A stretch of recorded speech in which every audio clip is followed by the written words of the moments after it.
I got my first job in town when I was 16 years old. It was at the local Stewart's, a gas station and convenience store found throughout the northeastern United States. Because I was still a high school student when I first started working there, most of my shifts were later in the day, and because I didn't have a car of my own, whenever I didn't have a ride, I would have to walk home. It wasn't really that bad though. It was only about a 20-minute walk, and on the days that I went to work from my house instead of school, I would just take my bike and cut the travel time down by more than half. After a while though, I realized that getting my license should be my number one priority.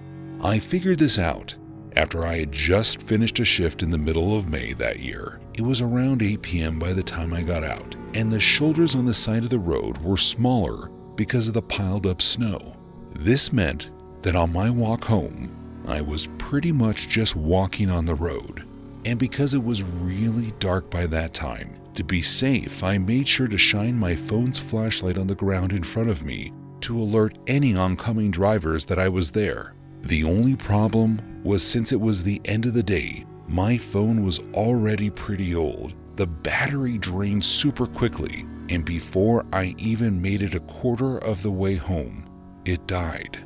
That's why I was thankful when I noticed headlights coming up from behind me, and as they passed me, I saw a large 18-wheeler truck pull off the side of the road. Now, nothing bad ever really happened in my town, so I wasn't too wary of accepting help from new people. So when this guy offered me a ride after saying that he almost didn't see me, I quickly took him up on his offer. The man driving the truck looked to be in his late 30s or early 40s, and as far as I could tell, he was as nice as could be. He asked me where I was going, and I let him know that my house was just up the road, and we began heading that way. During the ride, we talked about work, and I asked him how long he's been a truck driver. He told me that he'd been driving since he was 18 years old, and when I asked him what company he worked for, he just said, "Oh, here and there," which I know I should have taken as a sign that he might not have actually worked for a company around my area, like he said he did. I didn't think anything of it though, and was enjoying the ride until I let him know that the turn from my road was coming up on the left. He didn't seem to respond to what I was saying, so I told him again that my turn was coming up, but again, he didn't react. I went to reach into my pocket so that I could pull my phone out, which was when he told me, "Don't do that." I looked over at him, confused about what was going on, but growing more and more concerned by the second.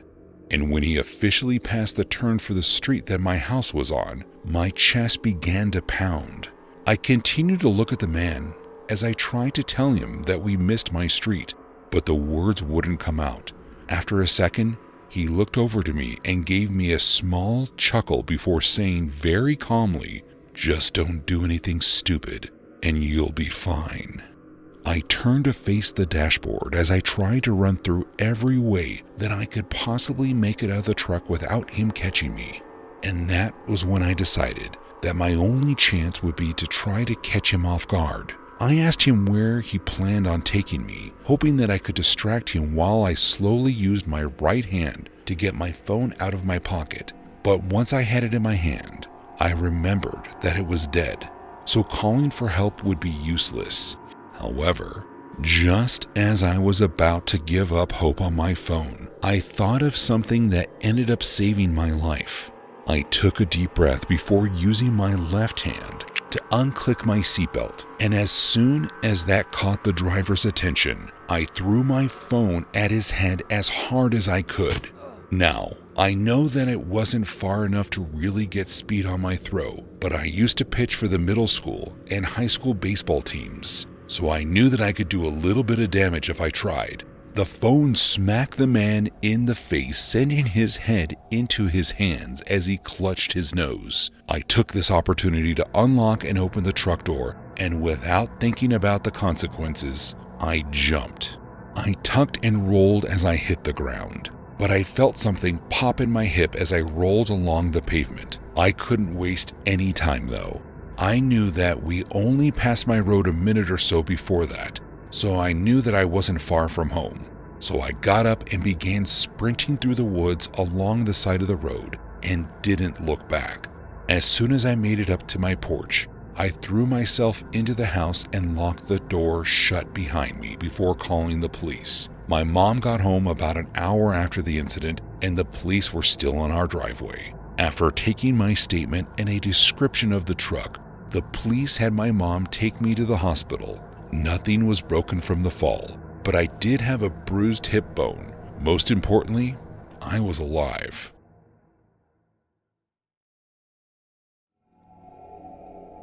Growing up with a truck driver for a dad meant that there would be weeks at a time when I didn't really get to see him because he was driving so much. But it definitely paid the bills at home and made it so my family and I could eat. I was quickly deterred from following in his footsteps though, after spending 3 days on the road with him. I had just turned 12, and for my birthdays, I had practically begged him to let me go with him. And finally, he agreed. It was a short trip compared to the route he usually drove, and we both thought it would be a great bonding experience. And it was. We had a lot of fun at the start of the drive, just listening to music and eating some burgers on the road. And that first night, when we slept in the cab, it sort of felt like I was camping. I couldn't have been happier. But the next day, my dad tried to teach me a lesson that I think everyone could learn, which is to be kind to others, even if you don't know them. Only, I doubt he expected it to backfire the way it did. Now, I should point out that this was during the 90s, and people were a lot more trusting of others back then. And on top of that, my dad was always a bigger guy, so there weren't many people who could intimidate him. That being said, as we were driving down the road, we both noticed a man walking along the shoulder, and right away my dad started to slow down. At first, I thought it was just to safely go around him. But instead, my dad pulled the truck up beside him and asked him where he was going and if he needed a ride. I'll never forget the smile on the man's face. It was like my dad had just done the nicest thing in the world for this guy. He let us know that he was just walking back to his house, which was a couple miles up the road. So my dad told me to hop in the back and told the man to get in. We started driving again, and my dad started talking with a man who seemed to be a really nice guy. But once we had gotten to the road that he told us he lived on, we saw that his driveway was a long dirt path. And since there was no way my dad's truck would have been able to turn around in it, he let the man know that we would have to drop him off at the end of the pathway. The man didn't like this for some reason, and all of his gratefulness seemed to disappear from his body. Instead of asking my dad to drive him down the dirt road, it sounded like he was beginning to demand it. And when he began to raise his voice, my dad had finally had enough. He informed the hitchhiker that he had me in the truck with him and very respectfully asked the man to calm down. That was when I saw the man beginning to fumble around in his pocket. I slid myself further back into the cab of the truck as I saw him pull out a knife from his pocket and point it toward my dad. My dad asked the man to calm down again and tried to usher him to lower the knife. But the hitchhiker just grew more agitated for some reason. He began demanding my dad's wallet and asking what else he had on him. The man took the wallet, but when he learned that we didn't have anything else, he turned to look at me. My dad tried to gain his attention back, but the man took it as a threat and thrust the blade in his hand forward. My dad took in a deep breath as the knife penetrated his stomach. That was when the man removed the knife and turned to me. I don't know what I would have done if my dad hadn't still been conscious. Before the man could turn his knife on me, my dad lunged at the man and grabbed a hold of him. I took the opportunity to reach forward and unlock the passenger side door, which my dad threw the man out of. We quickly closed the door and locked it. My dad didn't waste time. He pulled away from the man who had just attacked us and drove himself to the hospital. It was there that we were able to talk to the police, who managed to find the man who we had picked up. He was walking down the road we had left him on, and when the police apprehended him, he actually began to overdose on whatever substance he had taken before we picked him up. He ended up at the same hospital that my dad and I were in before being charged with assault. I loved my time working in Arizona, especially when I was working as a driver for the Ross Distribution Center. It was the best trucking job I ever had because I typically never had to work any overnight shifts. Most of my shipments would only take me about 3 hours away from the distribution center, which meant that, unlike most truckers, I got to spend most nights at home with my family. I'll never forget the one time that I didn't make it home after my shift though.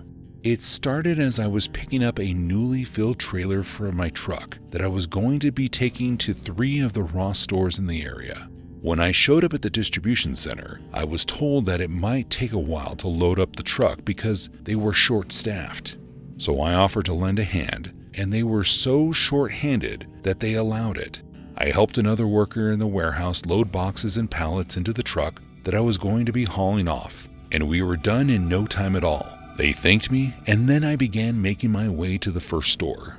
It wasn't until about an hour into my drive that I realized that I had left my water bottle in the back of the truck. Now, anyone who has been in Arizona in the summer will tell you that hydration is essential. It can get blistering hot outside. I was getting thirsty and knew that I had about 45 minutes until I reached the first store on my route, so I decided to pull off down a small gravel road that I had taken before to use the bathroom and stop the truck. I turned the truck off and ran to get my water bottle out of the trailer. I hopped inside and began looking around, hoping that it wasn't buried underneath any boxes. Thankfully, I spotted it. It had fallen over and was sitting at an angle between a few boxes, but I could easily reach it, so it wasn't a big deal. That was until I stepped forward. I don't know exactly what caused it. It could have been the subtle shake of the trailer as I walked through it, or that I simply didn't open the door all the way, but before I knew it, the door to the trailer began falling shut behind me. And to make matters worse, as it slammed close, I could practically hear the sound of the latch falling into place at the bottom of the door, meaning I couldn't open it up from the inside no matter how hard I tried. I tried my best not to panic as I tried to think of a way out of the trailer. There was no way to open the door, and I didn't think I would need my phone, so I ended up leaving it plugged in up front. I began to hyperventilate as I realized that I wasn't going to be able to get out until someone found and helped me. I hoped that someone from the Ross that I was supposed to show up at would call my manager's office, but even if they did, I don't know how they would find me. It's not like I told my boss that I was going to be stopping for a bathroom break. The first day was the worst of it. I had never felt the heat so intense in my life. It was as if I was standing inside of a toaster oven, slowly being cooked. I could feel myself getting lightheaded after about an hour, and once I had finished all of my water, all I could do was hope to be found soon. It wasn't long before I passed out, and the next thing I remember is the trailer door of my truck being thrown open. I remember the sunlight was blinding, and then everything went black again before I finally woke up at the hospital. I had been passed out in the back of the truck for presumably 12 hours and wasn't found until the next morning, when a family who lived down the gravel road had driven by and called the police. The doctors said it was a miracle that I didn't suffer any permanent brain damage from heat and dehydration.